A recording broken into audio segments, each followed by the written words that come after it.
This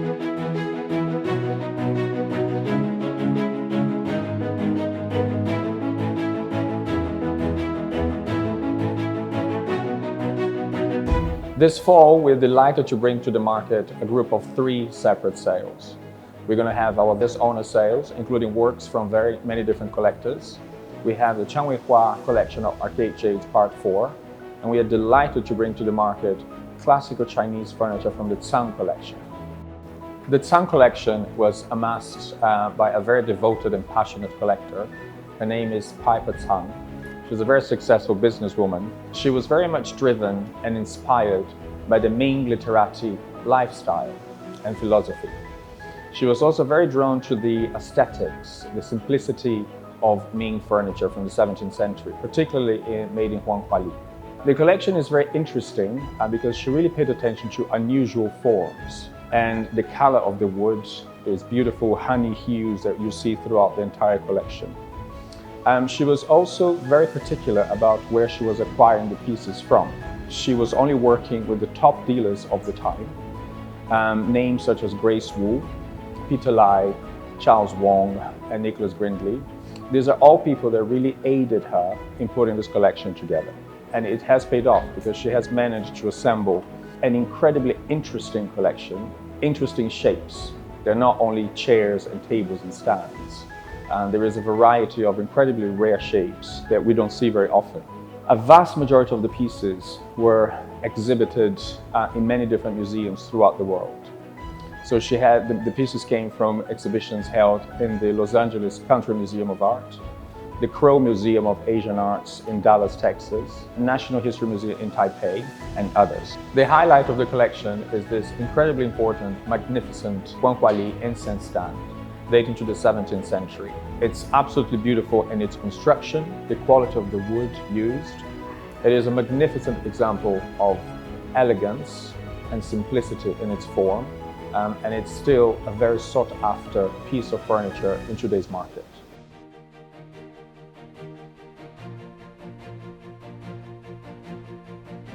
This season, in our important Chinese ceramics and works of art sale, one of the main collections we will be offering are highlights from the Butler family collection. Sir Michael Butler was a very important British diplomat and politician. When he started collecting in the 1960s, 17th century porcelain was a relatively unknown area. And I think when he started collecting, he soon realized that there was very little written about this group of porcelain made in a very turbulent period at the end of the Ming dynasty. So I think he took it upon himself to really educate himself, and in the process he fell in love with the beauty of the objects themselves. Because we have to realize that this was a time where imperial patronage had ended and the potters had a lot of more artistic freedom. And due to the nature of his job, he would travel a lot around Europe, and he would always find the time to visit local antique shops, and over the years he became friends with a lot of them, and they would know his taste and would put pieces away for him. His pieces, his collection as a whole, is incredibly well known. It was vastly published so many times and exhibited so many times in many museums in Europe and Asia. Most notably, his collection was exhibited at the Shanghai Museum in 2005. And that exhibition was also sent to London to the Victoria and Albert Museum in 2006. Other highlights from our important Chinese ceramics and works of art sale include a magnificent celadon glazed carved dragon making.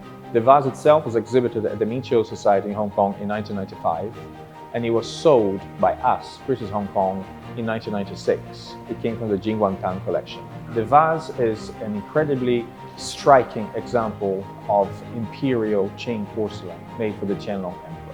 It's carved with beautiful, very strong, dynamic dragons writhing amidst vaporous clouds. A further highlight is a great example of early Ming blue and white. It's a beautiful fruiting bowl dating to the Xuande reign. The bowl is painted in incredibly vibrant tones of blue with fruiting branches. It's quite an unusual, rare design.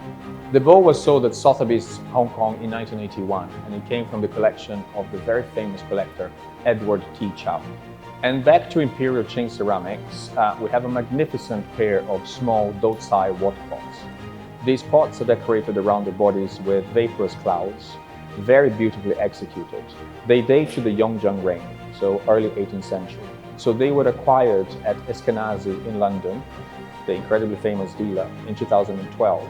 Prior to that, they were sold at Sotheby's Hong Kong in 1998. And most interestingly, they were also handled by the world-famous Asian art dealer C.T. Lu at the beginning of the 1930s or 20s.